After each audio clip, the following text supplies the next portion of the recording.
Good afternoon, everyone. Stan Nelson with Midland Tractor. We're getting ready to deliver another Rears Sanitation Shredder.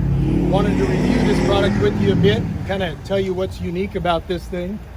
So this thing was specifically designed for winter sanitation. Since you're going to be working in wet elements, we've got a roller scraper here, standard equipment.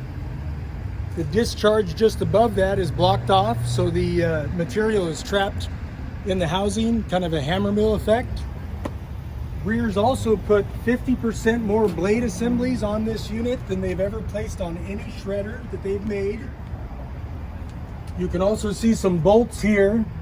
This unit comes standard with a bolt-in liner, so easy to replace, easy to get back to 100% of factory spec. We've got a high-performance dual-sided blower here.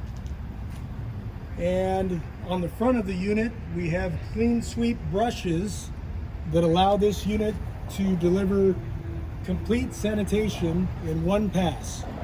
One man, one tractor, one machine, one pass, and you're done. This has been the best way for growers to get rid of their navel orange worm problem that we've discovered yet.